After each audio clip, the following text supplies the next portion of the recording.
नमस्कार दोस्तों, मैं सतीश त्रिपाठी एसटीएफ न्यूज़ में आपका हार्दिक स्वागत करता हूं।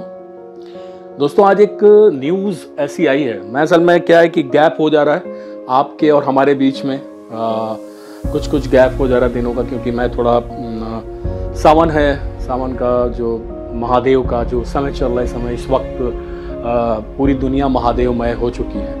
तो कुछ मेरे दोस्तों के यहाँ कहीं जाना पड़ता है, किसी के यहाँ शिव पुराण है, उस सिलसिले में, तो इसलिए थोड़ा तारतम्य टूट जा रहा है। मगर फिर भी आज एक ऐसा न्यूज़ था जो कि आप लोगों से शेयर करना बहुत ज़रूरी था, आज मेरे पास आया, क्योंकि ये भोजपुरी सिनेमा इंडस्ट्री के जो सुपरस्टार हैं खेसारी लाल यादव जी और शत्रुघ्न जी, इन्होंने 2019 में उनकी जो वाइफ है चंदा देवी के नाम से मृत्युंजय पांडे जी, कोई हैं बिहार के मृत्युंजय पांडे जी, उनकी इन्होंने ज़मीन रजिस्ट्री करवाई थी और खरीदी थी उस ज़मीन को, और टोटल उसकी कीमत थी 22,07,000 ऐसा कुछ था, जो कि जो केस सामने आया उस हिसाब से मैं आपको बता रहा हूँ। 22,07,000 में उन्होंने परचेज़ किया उनकी प्रॉपर्टी, उनकी ज़मीन, और उनको 4 जून 2019 को अपनी वाइफ के नाम इन्होंने रजिस्टर्ड करवाया। 2019 में ही इन्होंने प्रॉपर्टी कर दी, 2019 में जून में उन्होंने रजिस्टर्ड करवा ली अपनी वाइफ के नाम, और मृत्युंजय पांडे जी को 18 लाख का चेक दिया। बाकी जो भी था उन लोग आपस का समझौता कि कैसे देना है कैसे नहीं देना, उन लोग आपस में जाने, तो 18 लाख का चेक दिया और मृत्युंजय जी ने 4 जून को ही रजिस्ट्री कर दी और 20 जून को उन्होंने चेक को सबमिट किया, जो 18 लाख का चेक उन्होंने दिया था, और वो चेक बाउंस हो गया। तो उनको बड़ा आश्चर्य हुआ कि ये कैसे हो सकता है, क्योंकि भाई भोजपुरी सिनेमा के सुपरस्टार खेसारी लाल यादव का चेक कैसे बाउंस हो सकता है। तो उन्होंने फिर से जमा किया, हो सकता है बैंक की कोई भूल हो, फिर से बाउंस हुआ। वहाँ पे बैंक अधिकारियों ने बोला कि भाई इनके अकाउंट में तो पैसा ही नहीं है। तब ये बेचारे अपने आप को फील किए कि ये तो बड़ा बुरा हुआ मेरे साथ, ज़मीन भी गई और पैसा भी हाथ से चला गया।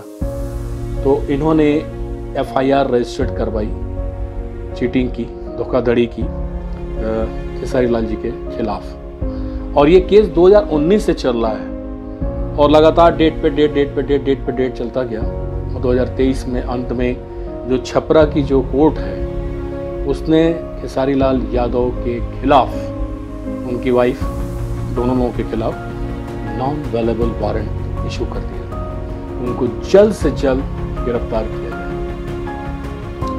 गैर जमानती वारंट जिसको कहते हैं।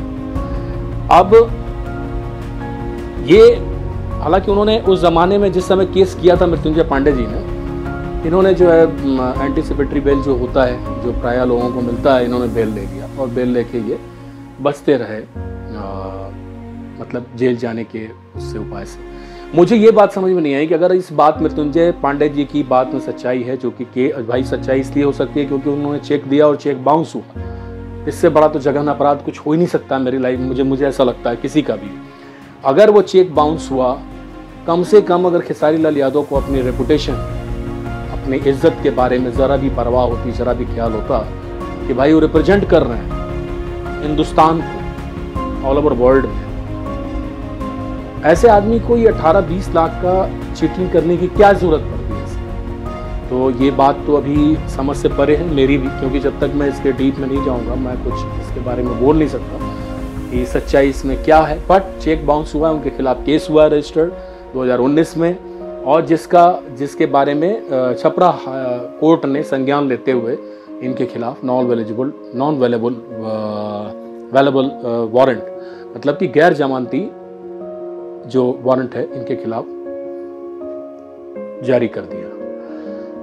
ये खबर आग की तरह महकी है, आग की तरह फैली है पूरे हिंदुस्तान में, पूरे बिहार में तो बुरी तरीके से फैली है, और एक लोगों की जुबान पे इस केस का इस समय चल रहा है कि आखिर ये खेसारी लाल यादव ऐसा क्यों कर सकते हैं। तो दोस्तों, ये क्वेश्चन है, मैं इसके डेप्थ में जाऊंगा अभी। फिलहाल ये न्यूज़ था, मैंने सोचा कि आप लोगों के समक्ष इस न्यूज़ को तुरंत मैं इसके बारे में जानकारी दूं, और जैसे जैसे मुझे इसके बारे में थोड़ी बहुत और जानकारी मिलती रहेगी मैं आपको जल्द से जल्द इसके बारे में बताता रहूँगा। आश्चर्य है, मेरी फैटर्निटी से है, एक जिम्मेदार इंसान है, वो कैसे ऐसा कर सकते हैं, ये सोच के थोड़ा आश्चर्य होता है। बट फिर भी ये न्यूज़ है तो मैंने आपसे साझा किया। थैंक यू दोस्तों।